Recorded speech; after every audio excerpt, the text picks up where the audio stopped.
CPS report that I finally just got from Florida after requesting it for a couple months, someone said that she came home in a full body cast, which she didn't. She came home in a pelvic harness, and the only follow-up she had was for an x-ray done on October 16th to check on her healing, and one additional appointment with the orthopedic for her femur. Is it possible I'm that glad. her wrist and was were broken when they were trying to do the IVs? That's my thought process. If there's any type of fractures um, in her wrist, that's the only thing I can think of, because they were physically holding her down, not delicately. And I watched them do it over and over again, both wrists. And then, like I said, at her ankle. Um, Those are so all the that's where my places. Mhm. If they were air flighting her, did they strap her in by her pelvis? Yes. So Okay. could she have gotten pelvic fractures by that?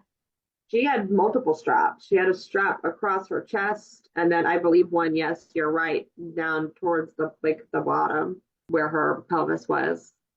So interestingly, other families that we have spoken with that have had similar experiences to you go to the hospital, they're told that their children have all these fractures, and they come home in like with no cast, with like in an ace bandage. This is kind of like the same thing all over again. She has fractures all over her body, but she's only coming home in a pelvic harness.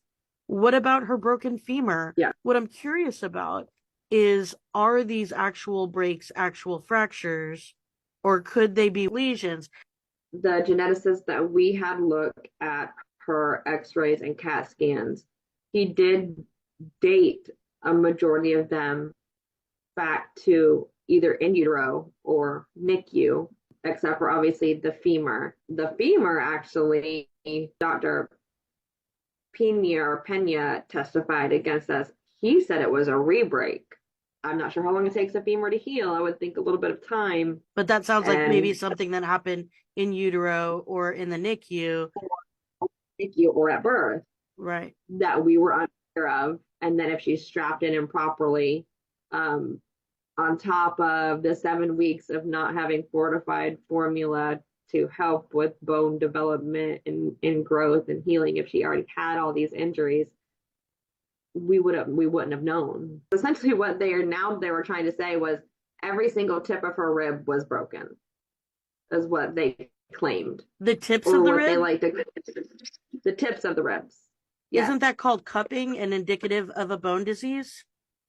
That's exactly what the doctor said, was that it's cupping, and they're actually not fractures.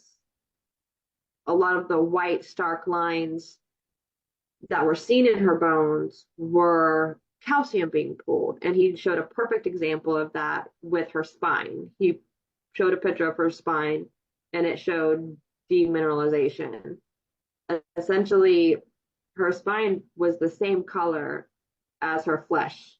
It was gray, and normally your bones are white on an x-ray. And then he saw a double white line when you zoomed in on the vertebrae, and that was the calcium being pulled from her bones to regulate her body.